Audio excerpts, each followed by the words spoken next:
That's on the Zoom. Go to the YouTube. Yeah, there should be a delay.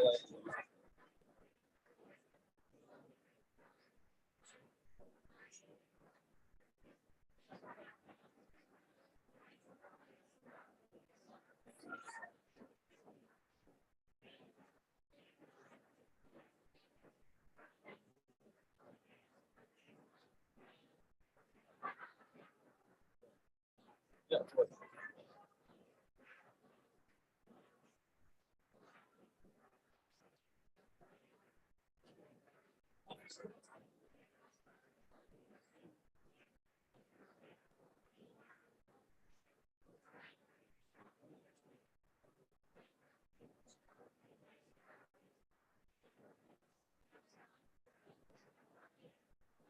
Another 30 seconds.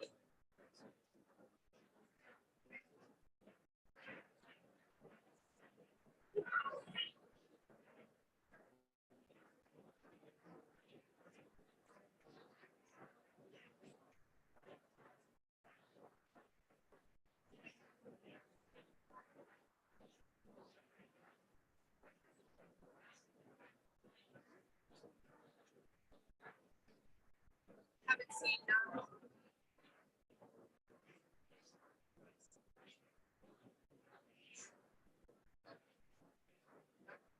Yes, that.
match those two.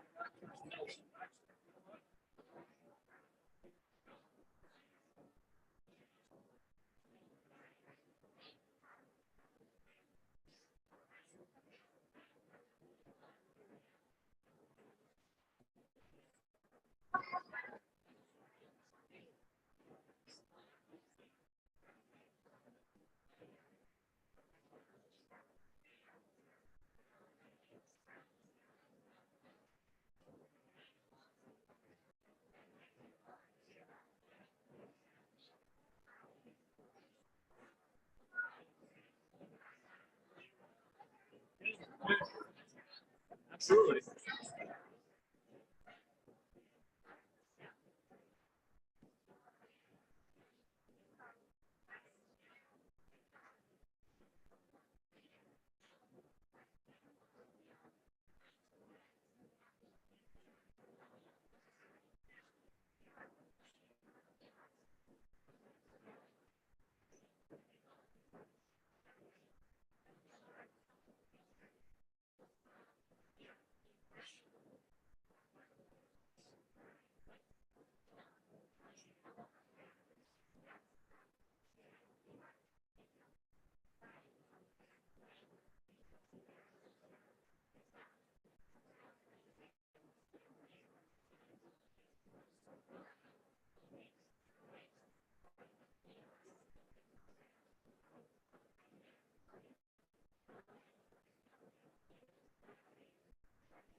Good morning, ladies and gentlemen. We're going to start in about 5 minutes. 5 minutes. Thank you.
Christopher Shirley.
Ladies and gentlemen, good morning.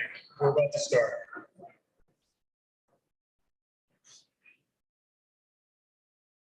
Ladies and gentlemen, good morning. Welcome to the graduation ceremony of the 113th Basic Training Class. My name is Ken Hawkins. I'm the Director of Training for the Academy. It's my pleasure to introduce the following people.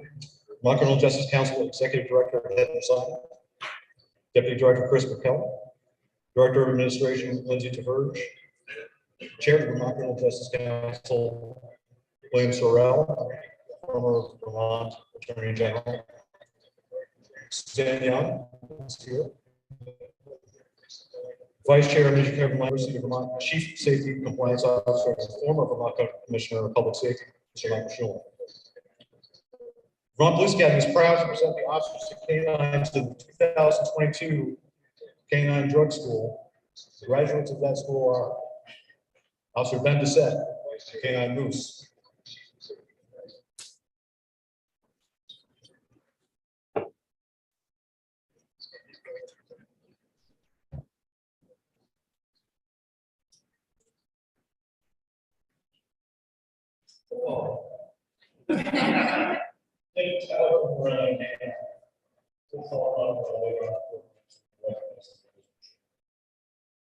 Now, ladies and gentlemen, it's my honor to introduce the Vermont Police Academy's 113th Basic Training Class.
Ladies and gentlemen, 4 months ago, these men and women started an intense journey involving many, many hours of training, studying, practicing, self-assessment.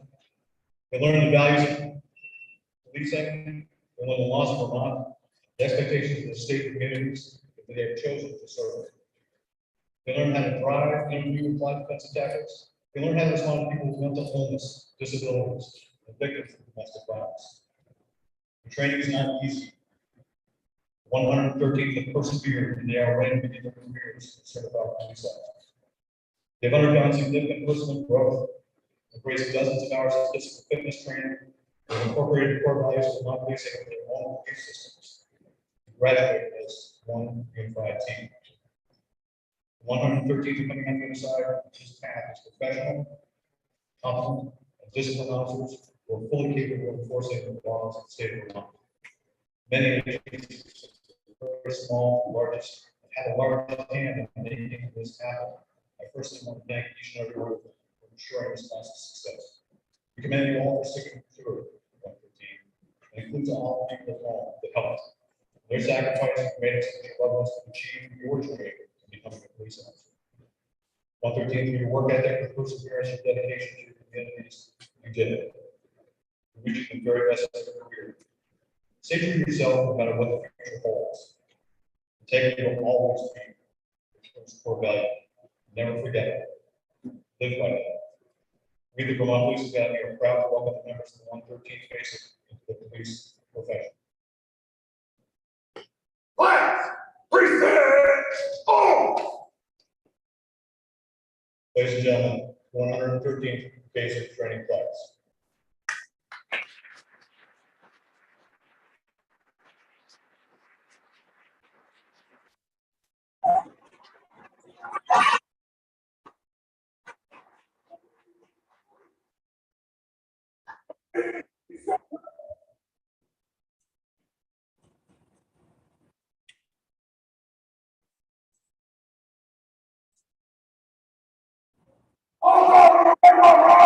Stand fast!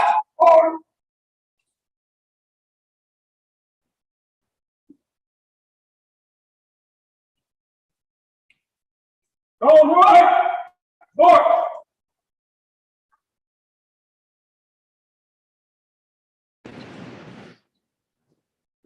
Come right, march!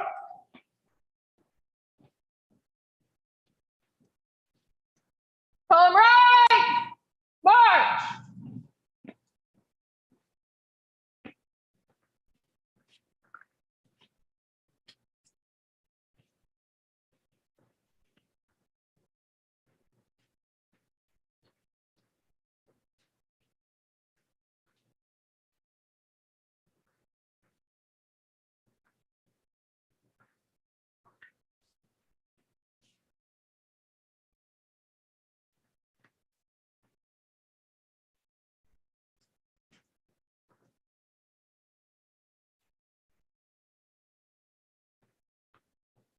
Right, please!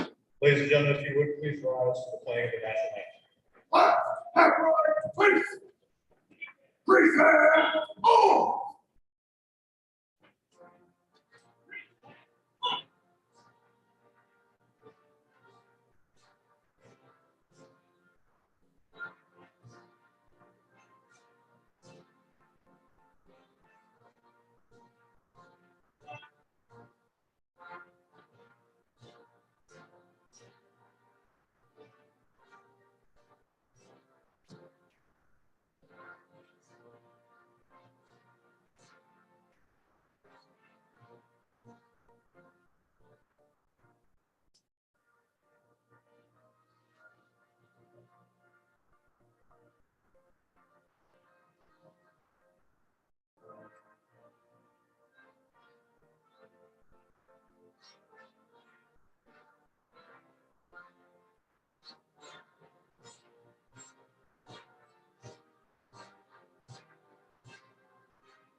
Left, order, all! Half left, please! And six!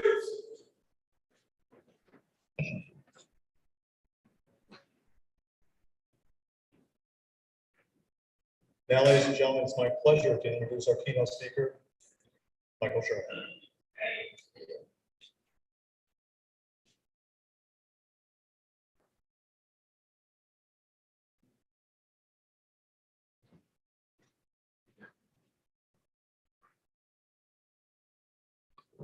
Get right to it here. Good morning.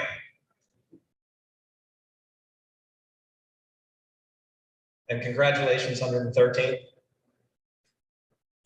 You've chosen the most noble of professions. When I was hired initially in 1989 as a part-time officer, Chief Kevin Scully told me that, despite an operational landscape that bears little resemblance to the one I was hired into, those words are just as true today as they were then. What's different today, and what we must remind the world, is that no longer can be taken for granted as a constant. It used to be self-evident that policing was among the most noble professions. And it truly is when done correctly and done well.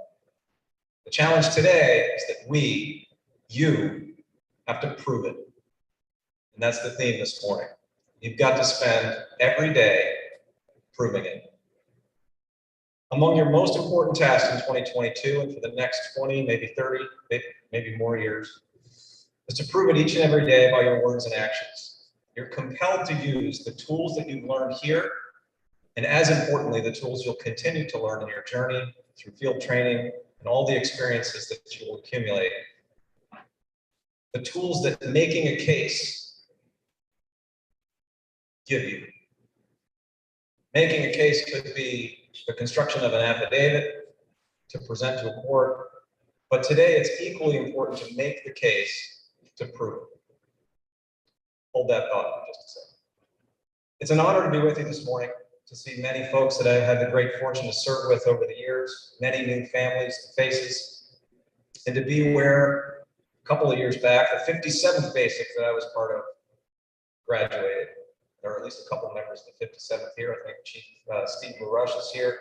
Scott Davidson, retired from Burlington PD and with the Vermont Department of Motor Vehicles. If I've missed anybody from the 57th, apologize for the lack of a shout out. It's great to see you here after 30-year storied careers. As many of you know, I don't often prepare remarks. I usually like to just step up and talk with you. But the gravity of the moment we're in American policing made it necessary to ensure that I memorialized all the things I wanted to say this morning. Things in the world feel unsettled. And one of your important jobs in public service will be to help people navigate unsettling events, to navigate disorder, to navigate crime, to navigate often the most difficult points in their lives, which may be the very mundane, a minor traffic crash, that may be the most significant event that's happened to that person that year, or as significant as consoling someone who's lost a loved one. Over the next 90 minutes, I won't be here for 90 minutes, I'm standing between them and escaping this building, which has been on their minds for a couple of weeks now. For the next few minutes, I'm just going to walk through a little bit of history and present a few challenges and opportunities to help you paint the opportunity to prove it. You've chosen the most noble of professions. Well, it's much different today than it was 30 years ago. The basics remain the same, but the opportunities for innovation and improvement abound. You've stepped into or onto a journey, an important and impactful career journey, to police with our communities, to achieve safe, healthy, where people live, work. Success in that journey will require constant learning, the foundations of it so here at the Academy.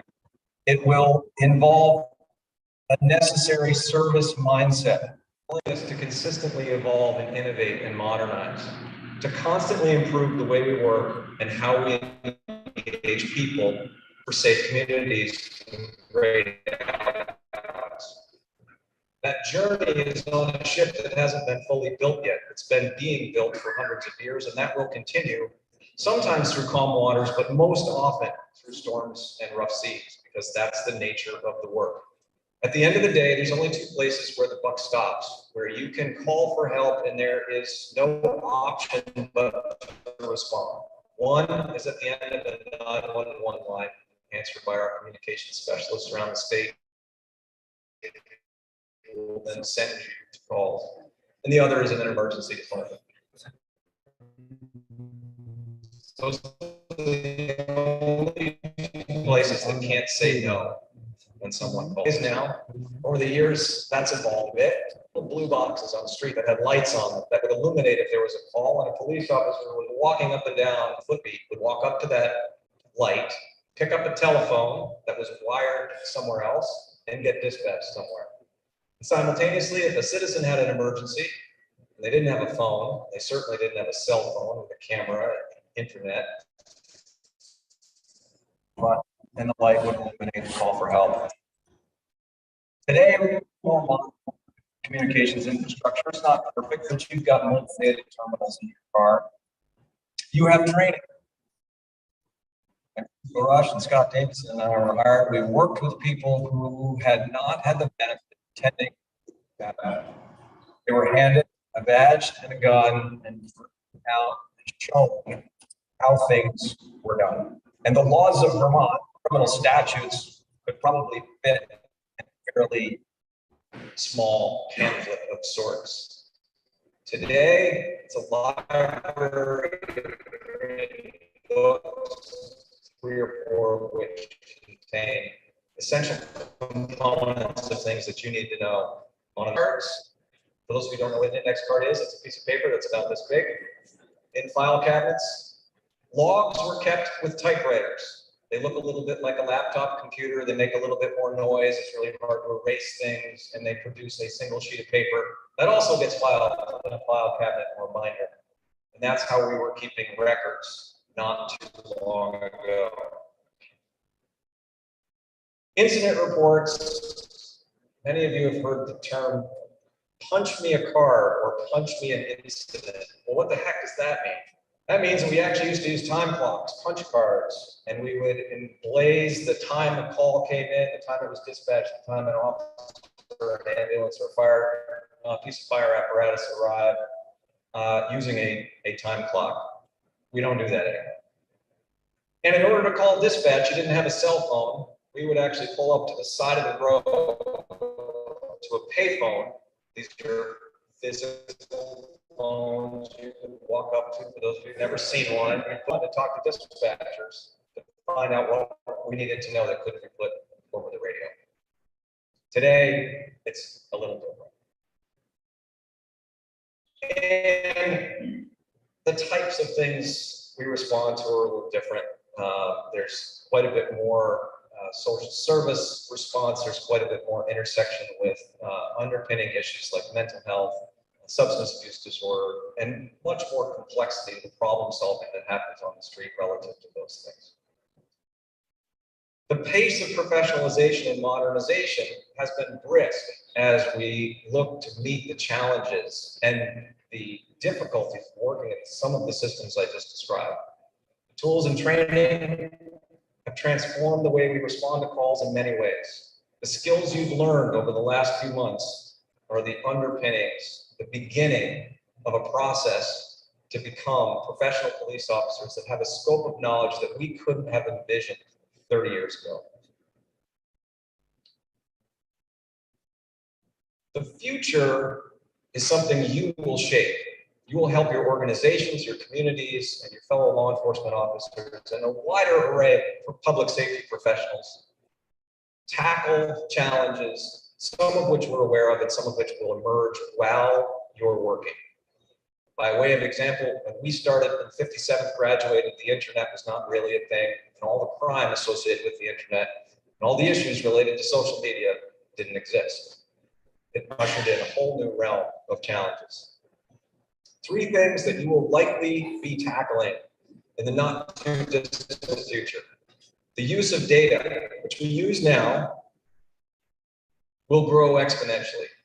How we analyze what the challenges are and the intersection of the challenges between public safety, public health, public policy will increase. And the information that you'll have to be able to make decisions to try to solve the underlying problems in our communities will get better and better and give you better and better tools. At the same time, our resource challenges will increase. We've been talking for 53 years in Vermont about regionalizing public safety services, combining efforts, sharing services. Those things have not always had traction for a variety of reasons. But 113th, make no mistake, you will be operating in an environment where there will be increasing regionalization and shared services. Departments that combine effort for dispatching, for fire service, for emergency medical service, and for policing will be part of the landscape in the next 30 years. And finally, training will undoubtedly evolve. There are enormous traditions and advantages to the training model that you've just been through. But there are other models that we're exploring now. How to find other paths to certification. Some for those who can't spend multiple weeks in a residential academy, Others for those who are choosing to go to a trade school or attend a college or university. The hope is that we will find paths for people to become police officers on other trajectories. Certification and to cross-check what they learned, but the future will be graduations for police officers, probably in more than one place. You're fortunate to work in Vermont, where there's robust community engagement, robust oversight, a key topic today. Our work is done at the request and at the pleasure of the people we serve. Something to remember as we work each day to prove the value of the important work that we do. Events sometimes overwhelm people. Another nugget of wisdom from a retired chief. When that happens, your role is to solve problems to the best of your ability with the tool sets you have at your disposal. You have enormous tools at your disposal in the 21st century by virtue of the ability to get training from a variety of different resources and to leverage technology to your advantage. The tools you have are better than they've ever been before. It's important to remember, though, that while there are tools, the most important thing is to work with people to solve problems. 90% of what you'll do each day is not fighting crime. It's solving problems and responding to other kinds of events. It is a service-based workload for the most part. Learn to be great at both. Be a great investigator and be great at providing community service. Be the problem solver that your colleagues, your family and friends would want if someone close to them needed help. In preparation for your first few weeks, getting to know your new job, the Academy has given me a short list of reminders, and I've added a few things. A top 10 list, if I were being paid at David Letterman's level. Here it goes. Training is going to play a key part in your future success.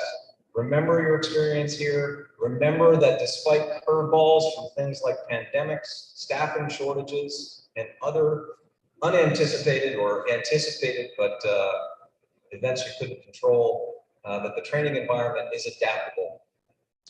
Remember that how you prepare for this work is changing along with the work itself. Prepare, prepare, prepare, prepare. Third, the profession's been changing even while you're here.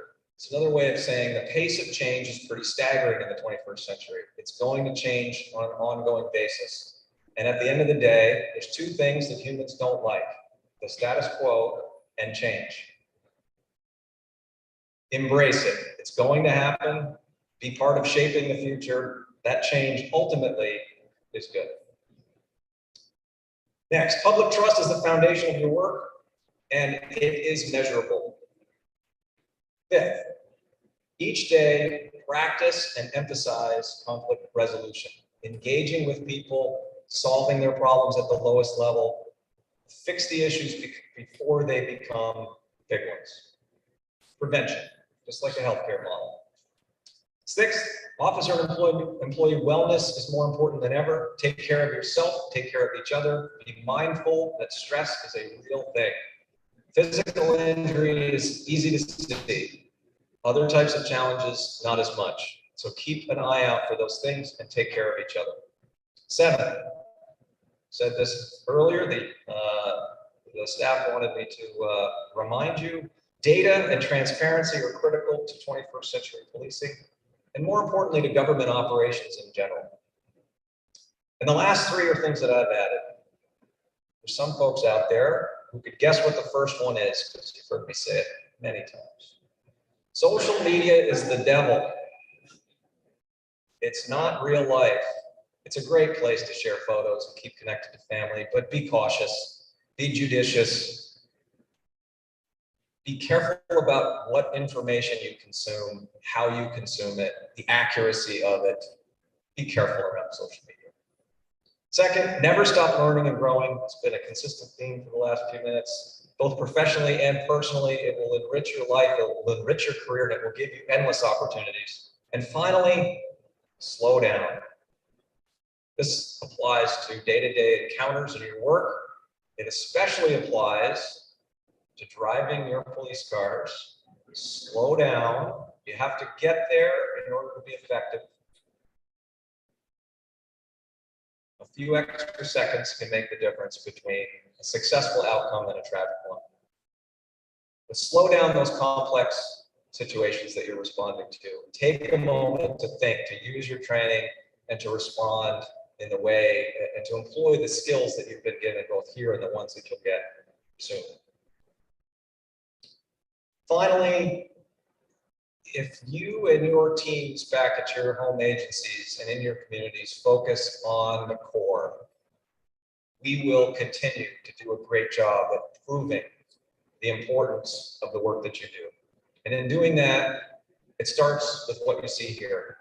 Hire the best candidates, train them well, select good supervisors, train them well, select excellent chief executives, chiefs, sheriffs, colonels, and others. Be accountable to each other, to your agency, to your community. Embrace that oversight. And remember, we're constantly improving. We do work for the people. Repeat that process over and over again. That will create successful, strong, vibrant organizations. In closing, I want to thank the VPA staff, the council, all the instructors that make this academy work.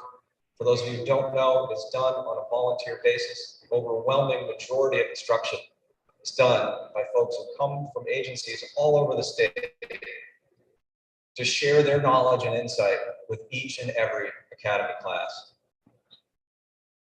I want to thank all the agencies throughout Vermont who provide the underpinning support that makes the academy run, to deliver basic training and all the in-service training that happens around Vermont as well. The team at the Department of Public Safety, of course, without which I probably wouldn't be here. And most importantly, the friends and family who have assembled to support your recruits in getting to this point and who will provide the support for their careers to be successful going forward. Thank you for inviting me today. Thank you and all of the officers here for choosing this work in this career field. I wish you each safe and successful careers. And a final reminder, as you journey into your chosen community, spend time each day focused on the premise that you have truly chosen and your work is emblematic of the most noble of professions. Prove it. Thank you very much.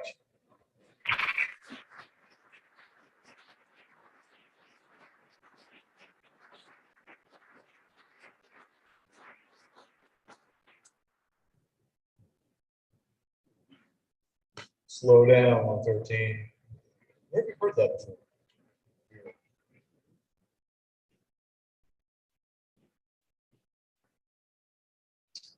Thank you again, sir. Ladies and gentlemen, I'd like to introduce the basic training coordinators who've had by far the most to do with getting the 113 across the line. TC Jake Hansel, TC Andrew Graham, will now present the certificates of completion to the graduating members of the 113th basic class. As the members of the 113th come up and receive their certificates, we'd ask the family and friends who will be pinning their badges to please proceed towards the front of the gym right down here to take photos and have their pins and badges awarded. Please hold all your applause until all the certificates have been awarded. Team one on your feet. Right. Face.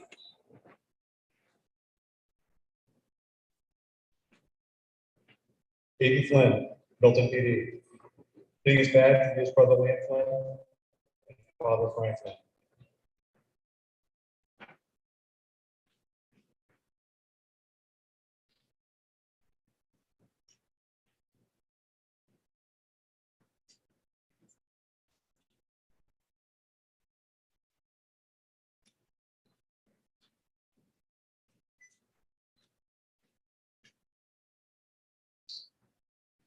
Alex Lasker, South Burlington PD. Getting his badge will be his mother Stacy Lasker and father Seth Lasker.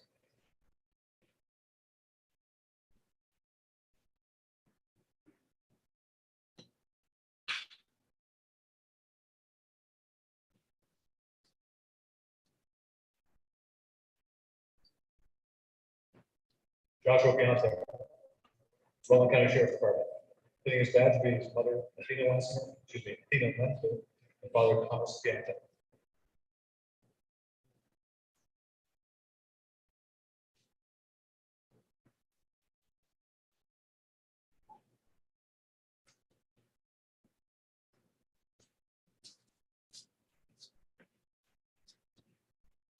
Nathan March, Winooski PD.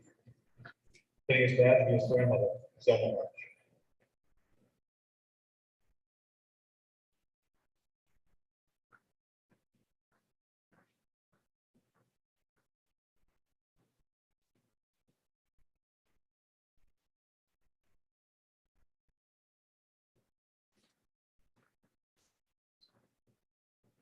Lucas Menezes, Hartford PD. Pinning his badge to be his wife, Luann Menezes.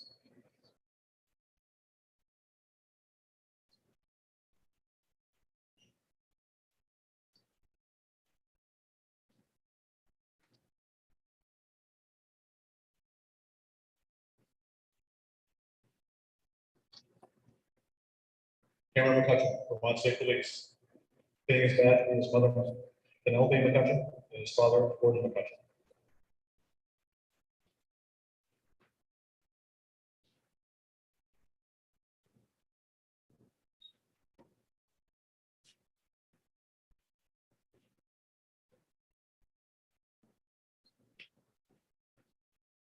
Brian Wally, Essex PD.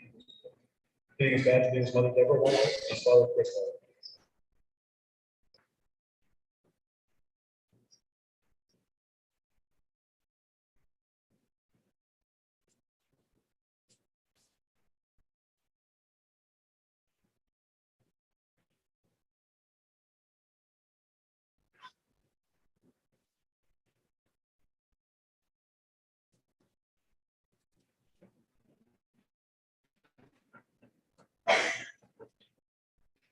Noel Bryant, Vermont Fish and Wildlife. Pinning her badge to be her wife, Megan Clark.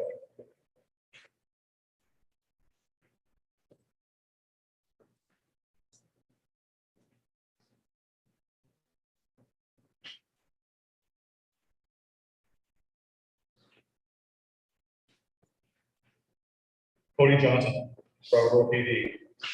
Pinning his badge to be his wife, Sarah Johnson.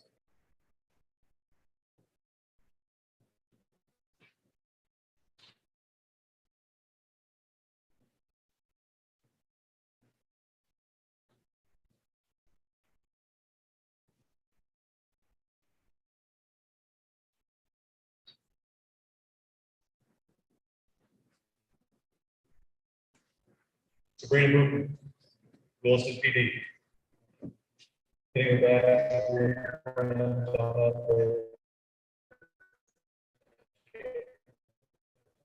D2, on your feet. Right face.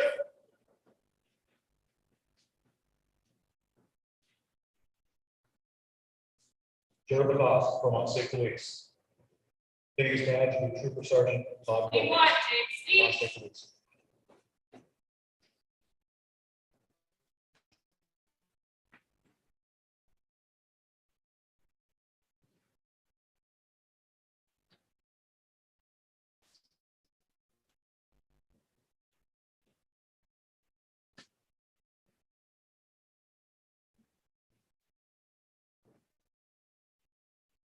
Andrew Force, Hardwick PD. Pinning his badge to be his mother, Kim Force, and father, Rick Force.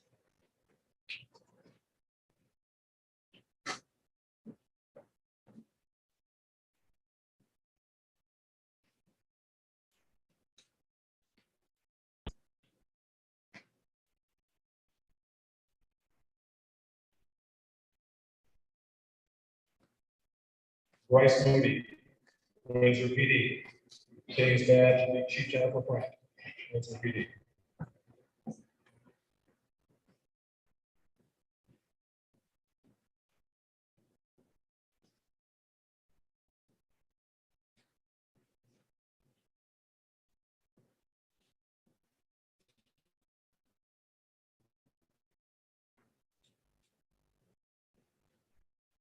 Curtis Wilkin, Vermont DMP. Father Steve Wilkin, wife Angela Valentine, with pinning his badge.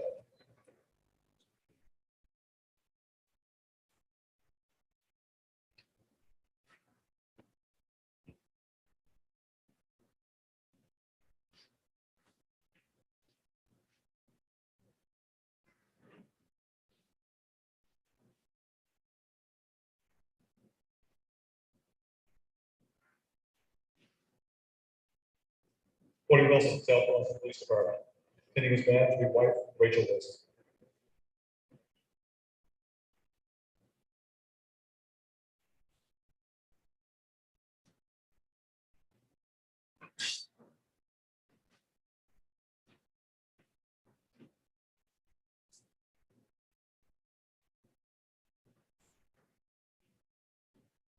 Sylvie Daly, Stowe PD. Pinning her badge to be father Tom Daly.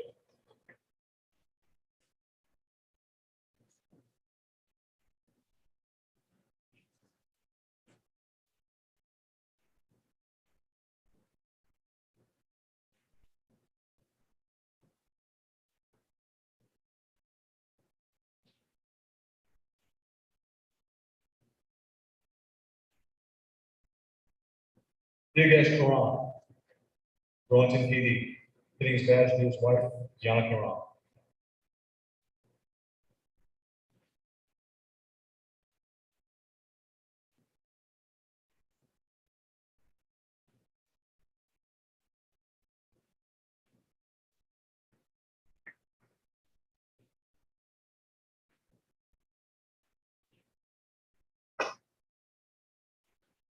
Zachary Hall, Leadville PD.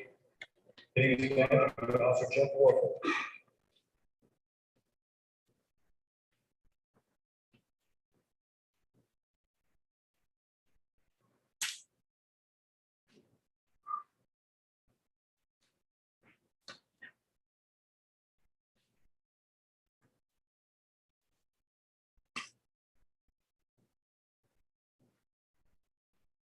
Francis Smith, Bristol PD.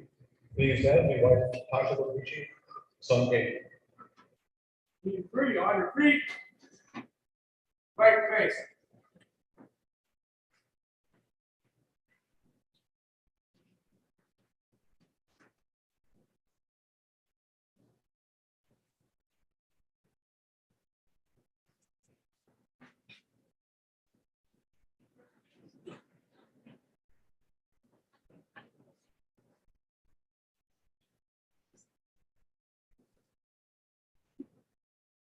Michael Harvey, South Burlington PD.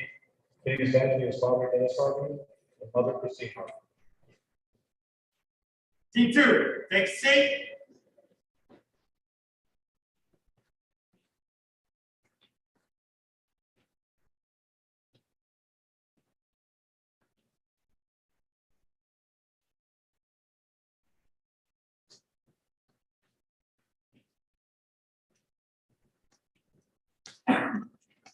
Alexander McCandless, UVM Police Services. Pinning his badge to be his wife Jennifer McCandless.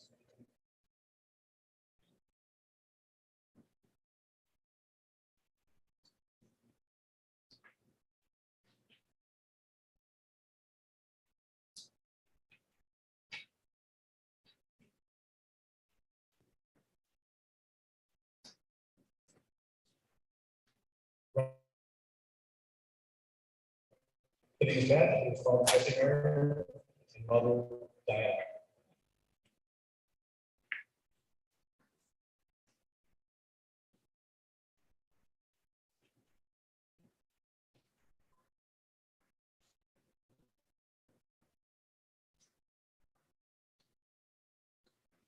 Thatcher Morrison, Down PD.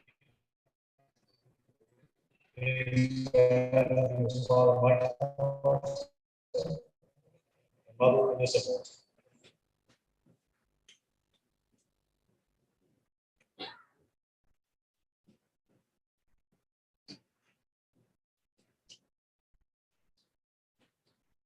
Daniel Bernadette, Lynnville PD. Pinning his badge to be his fiance Annie Baker.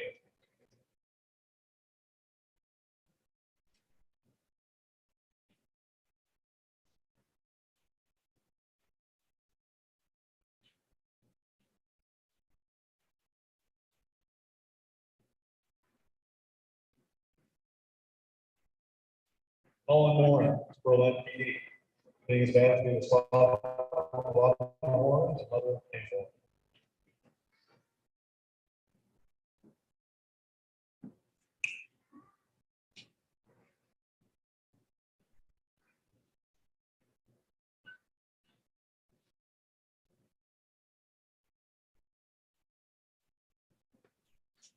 Jasmine Henry, St. Johnsbury PD. Pinning her badge to your husband, Matthew Henry.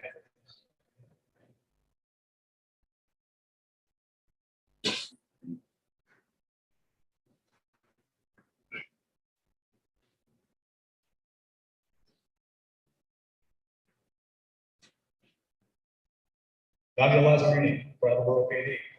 Pinning her badge to the Father John Brooks and her husband, Jose Lazzarini.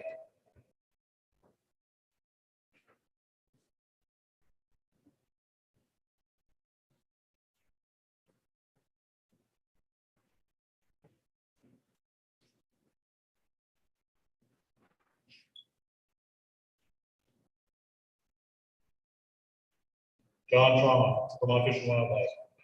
Pinning his badge to his wife and UN.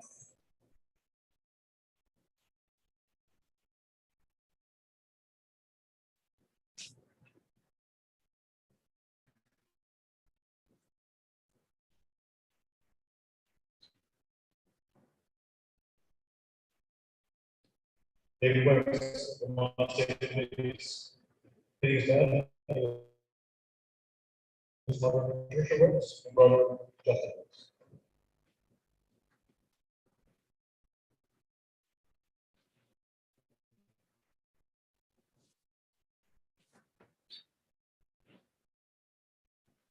Before, on your feet.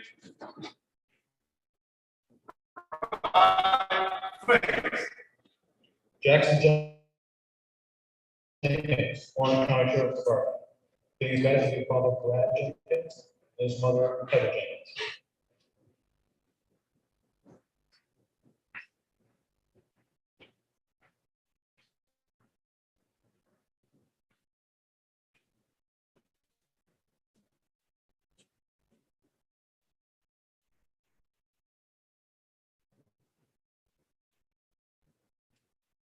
Daniel Bennett, Hartford PD. Pinning his badge to his wife, Amber Bennett, and daughter, Frankie. Team 3, take seat.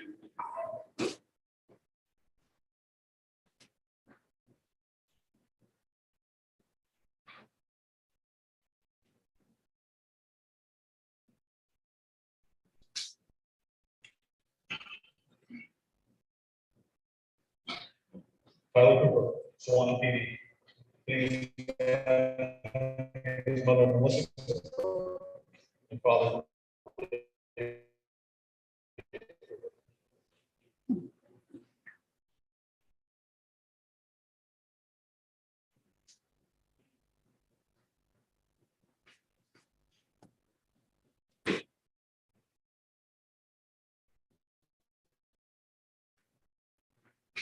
Kelsey Carter, Wilson PD. Pinning her badge to your mother, Wendy Carter, boyfriend, Andrew Davidson.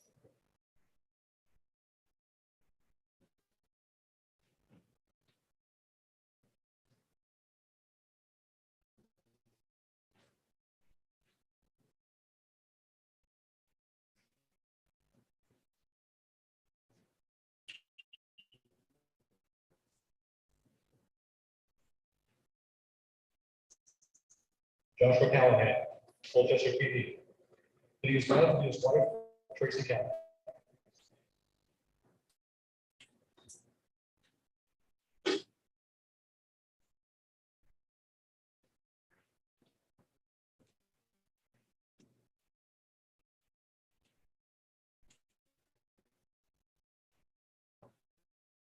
Stephen Church, Berlin PD.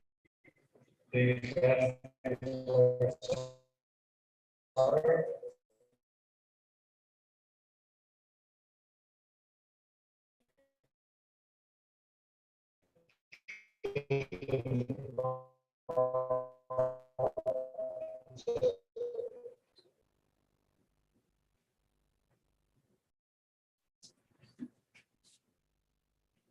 Chad St. John.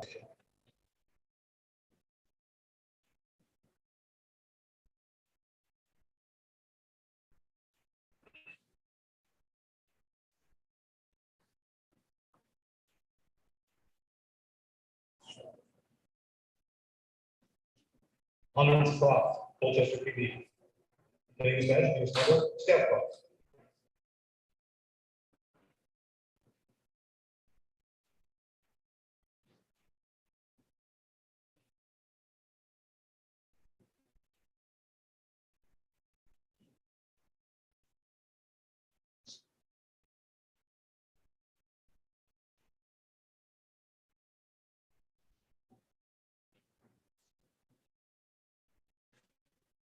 Daniel Krasinski, Vermont State Police.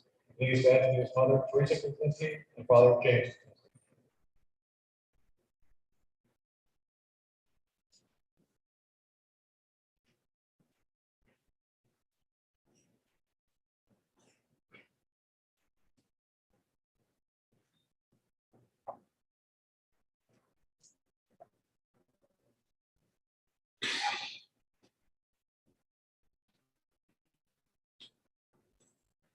Louis DeVersa, Vermont Fish and Wildlife. Putting his badge to his mother, Christine DeVersa, father, Scott DeVersa, and brother, Dominic DeVersa.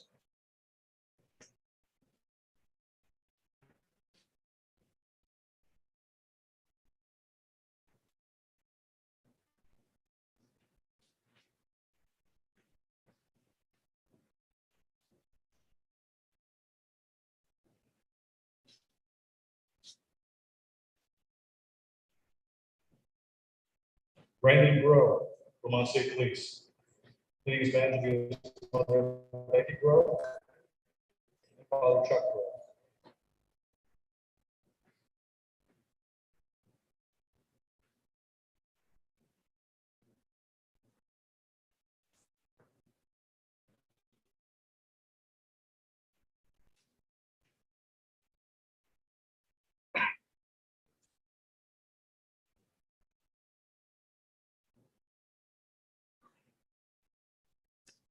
Christian Hernandez, Hartford Police Department.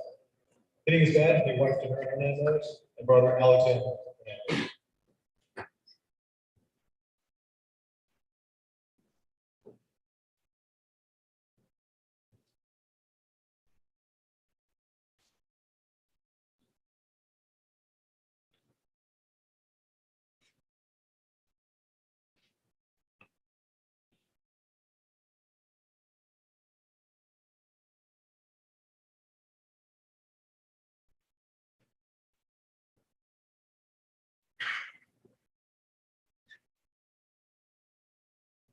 Before. Take seat. Ladies and gentlemen, we'd like to now offer certificates of completion to members of the 2029 K-9 basic class. Presenting their awards to the TC Robert Ryan, K-9 training coordinator. Those graduating officers are W. Tyler Camarelli, Franklin Sheriff's Department.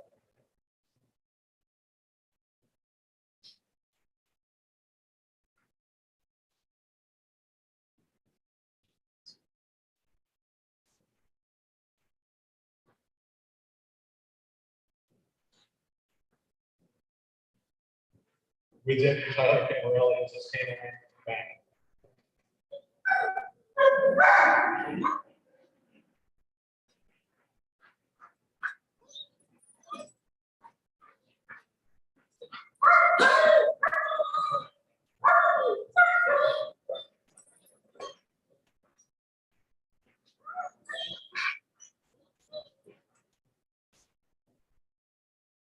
Also graduating Officer Ben Bissett, K-9 Moose, Manchester PD.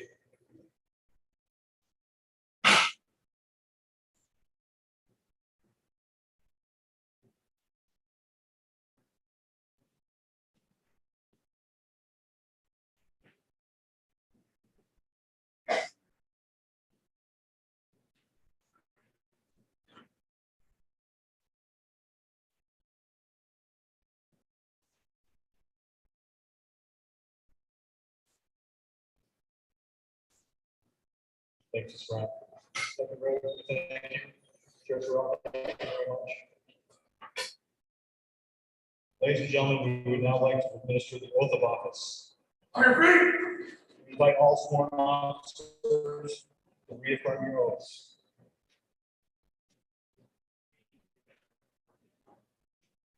Please raise your right hand.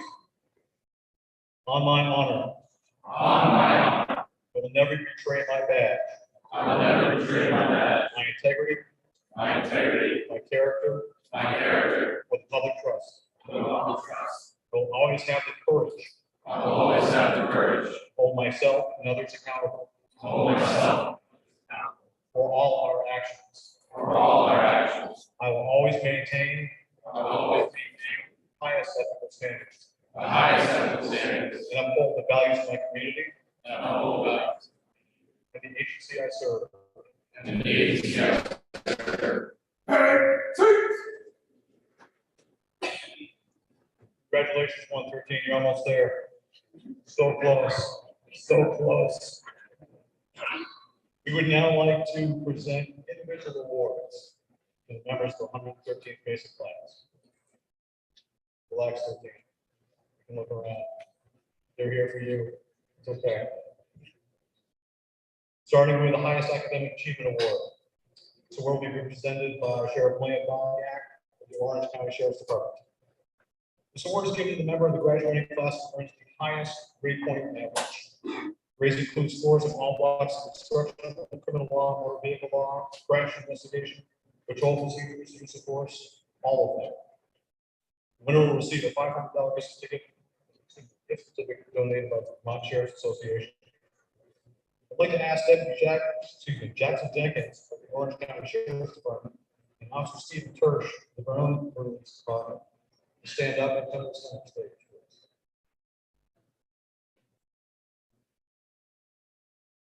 It is exceptionally rare. We have two graduates who scored so highly and so closely and so well at the end of the class. But these two have managed to do just that. So, the winner of the highest academic achievement award for the 113th basic class is both of you.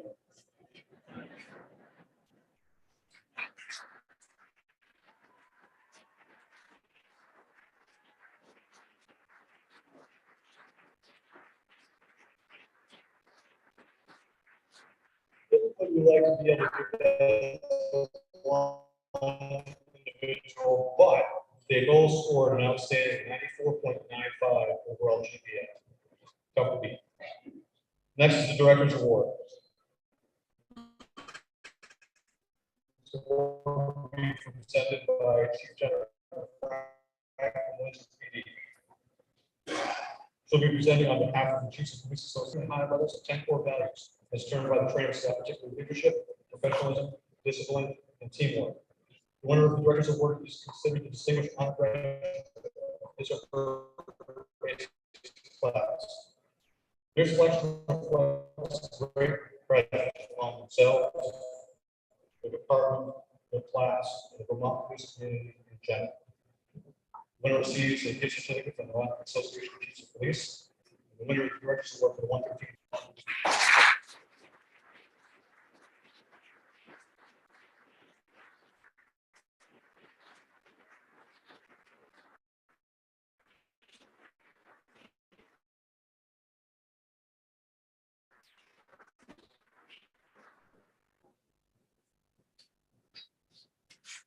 Next is the Mike Galvin Award. This award was named after Lieutenant Mike Galvin of the Vermont State Police, whose efforts and dedication in the 70s and 80s greatly increased levels of both training and professionalism of all police officers throughout the state of Vermont. Given to a member of the graduating class who earns the highest combined total score in 3 categories: marksmanship, a report on use of force policy, and on firearms final exam. This combined score on the range final exam, this course demonstrates outstanding knowledge and understanding of Vermont's use of force policy, when and how to apply use of force rules. The winner of the 113th Basic Award, Trooper Brandon Grove, Vermont State Police.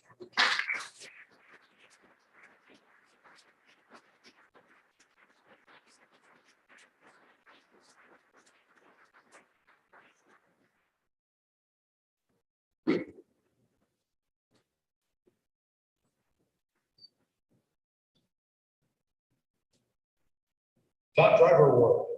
Top Driver Award is presented to the recruit who scores the highest in their ability to complete driving standard exercises, which include a 275 cone exercise at the very end, the best time, and 0 cone struck, in addition to a final written exam.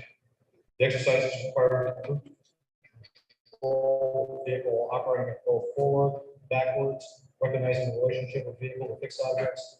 Also requires control braking, consideration of vehicle dynamics, steering, and acceleration techniques. Indication of the slogan. The 113th top driver is given to Christian Hernandez, Hartford Police Department.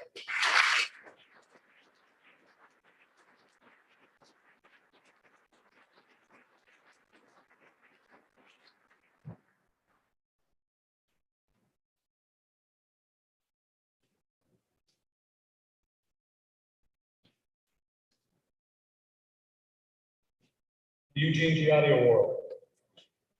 I'd like to ask Chief Eric to come forward. Eugene Giotti Award is presented to a member of the graduating class and member of Sector Gene Giotti of the Vermont Department of Liquor Control, who was killed on duty in 1989 while serving 28 years for Vermont law enforcement. Giotti Award is significant because the recipient of this is selected by his or her classmates as opposed to members of the training staff. Winner of the Giotti Award is selected by the class based on their levels of honesty, loyalty, motivation, and teamwork. We received a gift certificate from the Vermont Police Association in recognition of their achievements. The winner for the 113th basic class is Trooper Brandon Rowe, Vermont State Police.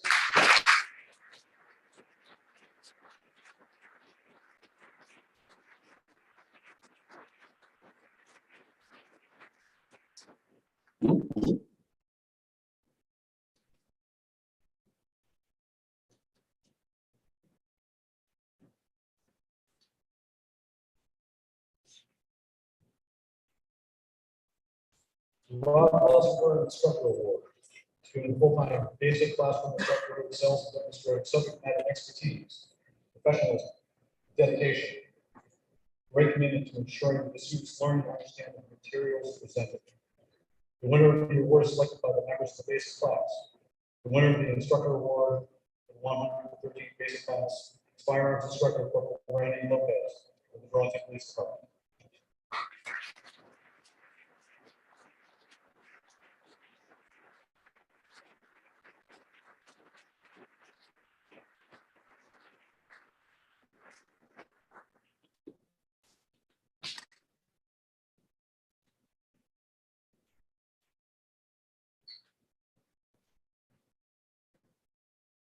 Lastly, Jason Allen Leadership Award. 2014, we lost our dear friend and colleague, Sergeant Jason Allen, Rutland County Sheriff's Department.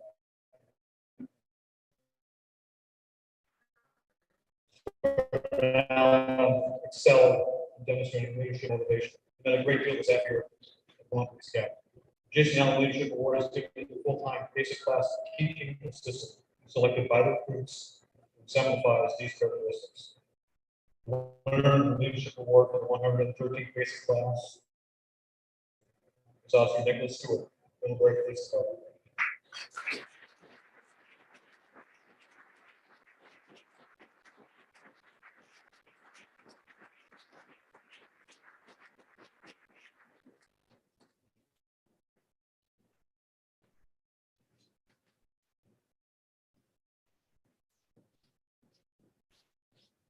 Congratulations to all the award winners, and a very sincere thank you to all the agencies and individuals that come to teach for the Vermont Police Academy. We cannot do this without you. We appreciate your dedication. Now, ladies and gentlemen, President of the 113th basic class, Officer Daniel Bennett, the Hartford Police Department.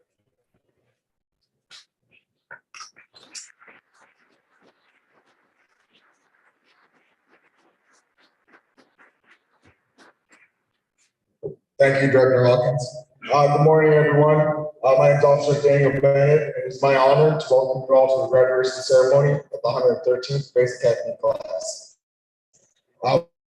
We are all extremely lucky to have each and every one of you here and in person this year. It's been 2 years since we had a graduation day with us. We all started our journey on the same day, March 21st, 2022, a day that seemed like an eternity from July 15th, but here we are. Looking back on that day, I think it is safe to say that none of us will ever forget it. To give some of you a little insight on what that day was like, it was pure chaos. If you can imagine 47 of us running around this building, not knowing where anything is, but given a little small piece of blue paper that we aren't allowed to look at and told, go find this, go find a shirt, go find your room.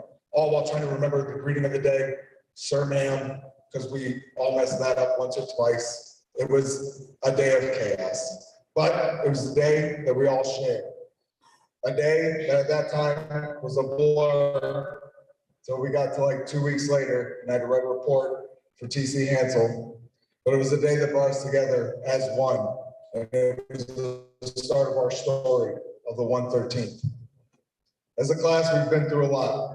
We started with 47 recruits on day one, and today, 41 of us are here before you, eager to join our law enforcement families. We have survived the good days and the bad, and each day brought us closer together. We've survived the wonderful criminal and motor vehicle law lectures that sometimes seemed never ending. We studied tediously on our 10 codes and crash investigation. We survived all the testing, and it was a lot of testing. Every week, quiz, test, but it made us better and it prepared us. And we made it through TC Hansel's iron arm bars and constant wrist locks on Wednesdays for use of force. My shoulders are still sore because I am not flexible.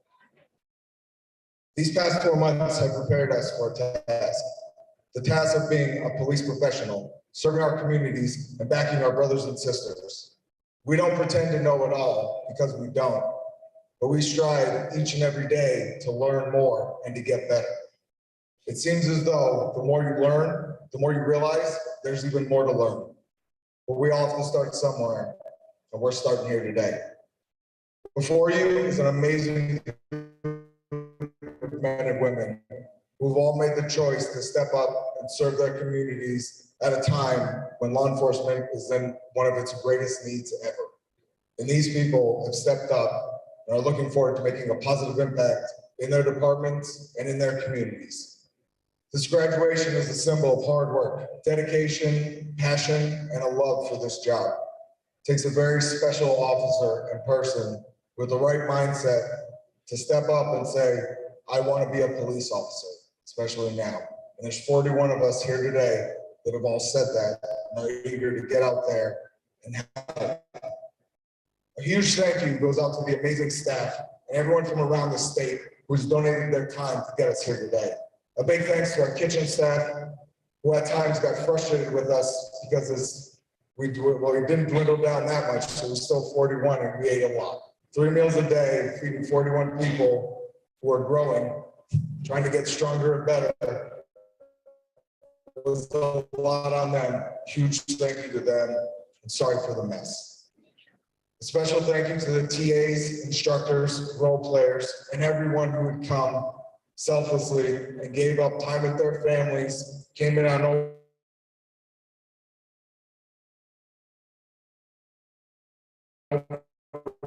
time, came in nights, came in days off to help us learn and help us get better. These people dedicated their time to 41 strangers, achieve their goals, and we'll never be able to thank them enough. But we look forward to the opportunity to give back to future Vermont Police Academy classes just as you have. I want to thank all of our families. Thank you for standing by us the last 4 months and supporting us on our journey to become law enforcement officers. Without you, none of us would be here today. And we truly thank you for keeping the home fronts squared away while we're here at what my wife likes to call summer camp. So, in closing, I just want to read a quote that was sent to me by one of my team leaders. We believe in the power of a calling.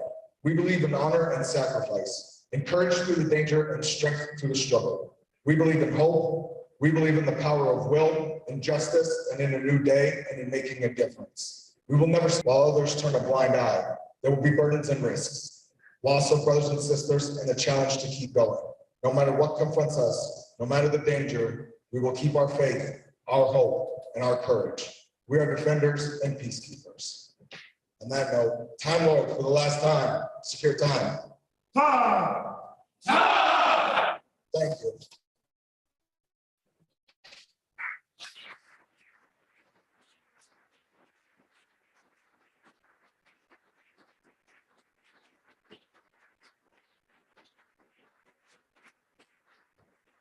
I would now like to introduce the Executive Director for the Vermont Police Academy, Heather Simon.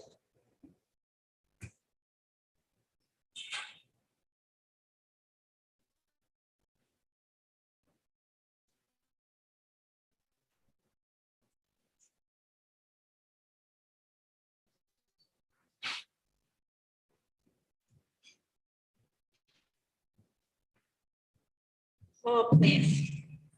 Right with you.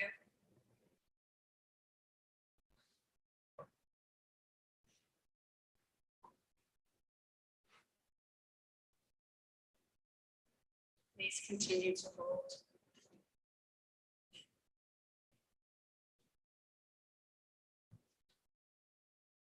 You're almost there. I really am the last thing, right? Keeping you. What is left to say after everyone else? And what do I do about the fact that I provided Mike Sherling talking points and then he used them? And so what am I supposed to do now at the end? And that is to begin with a huge thank you to all of you for being here, for supporting the class. Thank you to the council. Thank you, Chair Sorrell, Vice Chairs, Sheriff Anderson, Director Davis, incoming Major Lane, Co-Vice Chair, and what a surprise to see our new Attorney General, Suzanne Young. I didn't know you were coming. I know you are here for everyone else, but I'm going to go ahead and assume that you're here for me. And I appreciate it. The staff, the Vermont State Police, are amazing. Very good. The staff at Vermont Police Academy haven't truly, really taken a breath in a few years. And during all this transition, have showed up for all of you, and for leadership around the state. And that's why it's my honor, not just to be here today, but to be part of a team and a state and a community and a profession that is going to continue moving us forward and show you that modeling commitment is going to be a key piece of the strength that we have and the thing that we use, that muscle that we develop, which is courageous leadership, which has no rank. We don't do anything alone. There is no executive director without a council. There is no deputy director, Chris Burkell, unless we hire him, which we did, and we're so grateful for that. The training instructors, the TAs, and all of the volunteers that come and commit their time to scenarios are part of the success. And so when we think about law enforcement and when we think about policing, what we're talking about is a career in service. And when we are in service, we all have a piece of this success. That means that there is not one job that's more important than another.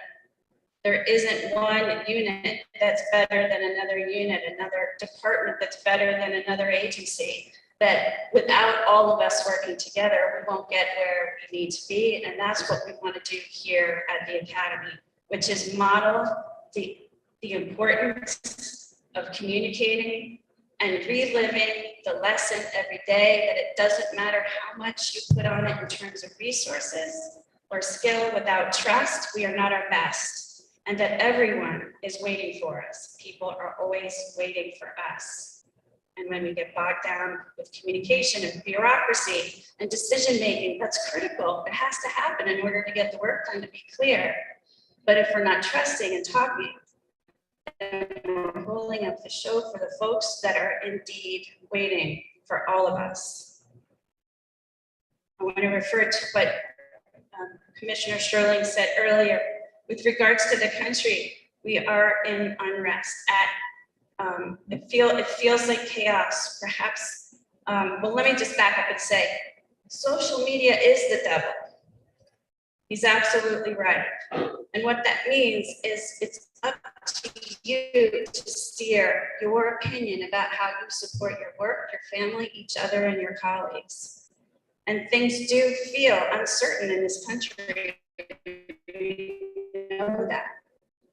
And regardless of politics and opinions, regardless of where you think you stand or you think I might stand, there is still one thing we have to do, and that is show up and respond and be part of the solution.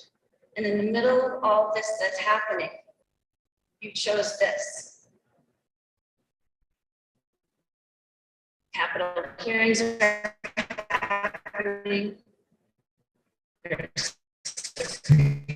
For decisions that have been made, it's no secret that women are a little afraid. All of that can make the predicting of the day just a little bit harder. And in the midst of all of it, it's no secret that there are retention challenges and recruitment challenges. And we're always shy on time, and we never have enough resources and 41 people in front of you. So when we use terms like level funding, that's really just another way of saying we're getting the same amount of money to run the show that you did last year and the year before. And the staff at the Vermont Police Academy said, that's okay. We're going to do it anyway. We got rid of a cap, which means if you hire them, we will train them. That's more work. That's all right. We're going to do it anyway. These are comments and statements about state, about community. The profession of policing is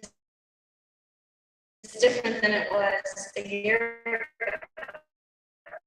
It's different than maybe it was 6 months ago. And as Commissioner Sherling said, it's going to continue to change. But that's all right. It's true. We do need to pay attention to data. We do need to be focused on transparency. And we count everything. Numbers of staff, numbers of dollars. The women are coming. We're arriving.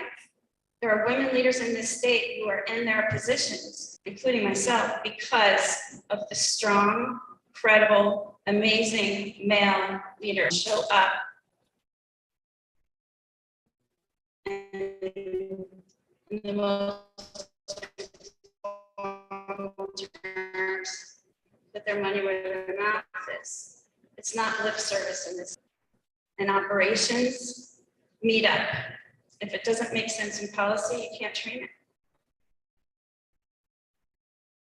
That's why training is so important. If there's anything to flesh out, it's going to happen in the scenario. It's going to happen in the classroom. And that critical feedback from trainers and from people like yourselves, that's going to go back up the chain. And that's why we're always changing. Because change is turmoil. Change is improving. The feeling is turmoil. And that's the challenge.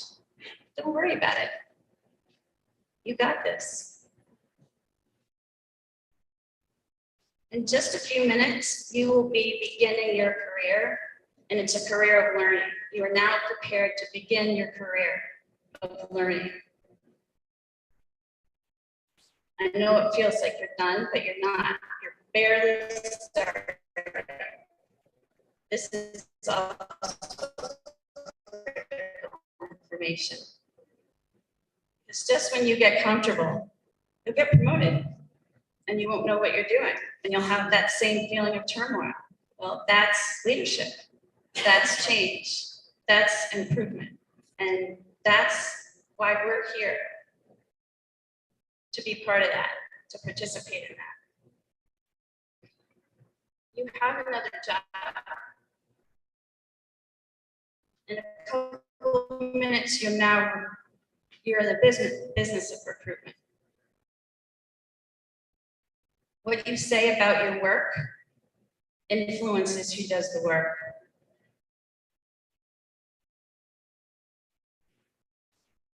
What you say about your work influences who's interested in doing this work,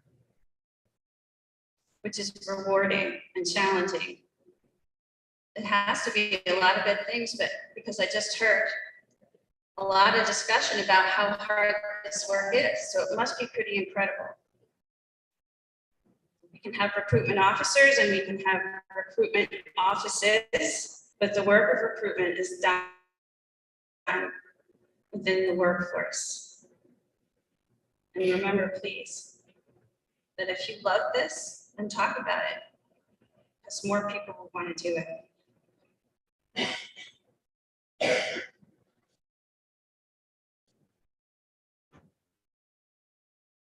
I'm almost done. In a minute, we'll wrap up, and the 113 basic will go outside and lower the flag for the last time. After that, we'll also host refreshments, I think, and right behind you. I'd like to invite all of you to join us to do that.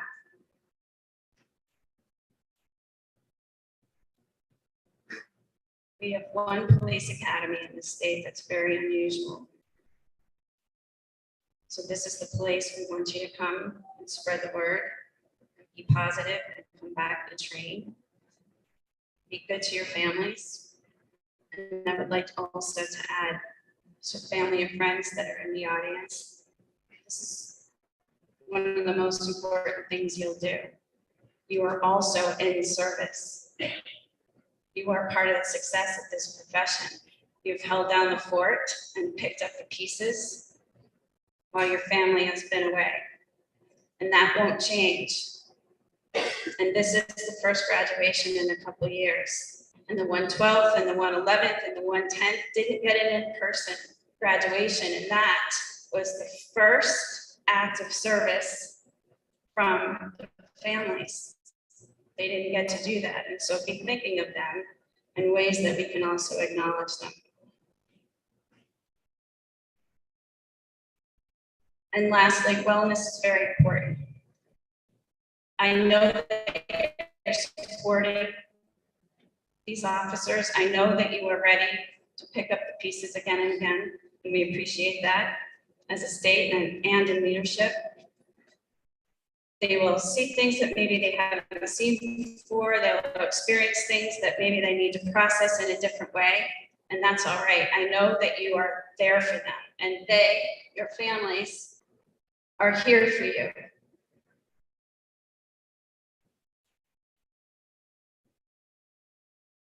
But that's not a pass on, you don't get to not call your mother just because of that. You still have to be present. If it's for 5 minutes or 5 hours or 5 days off, be present. Asking families to support. It's not a ticket to get out of mowing the lawn, unloading the dishwasher, and again, not calling your mom or your grandma. Understood? No, I actually meant it. Understood? All right, that's it. That's what I have to say in support of all of you. Thank you.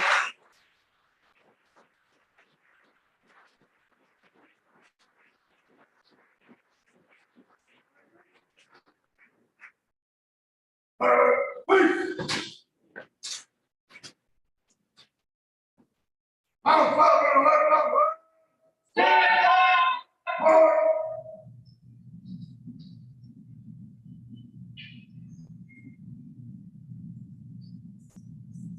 the left, forward.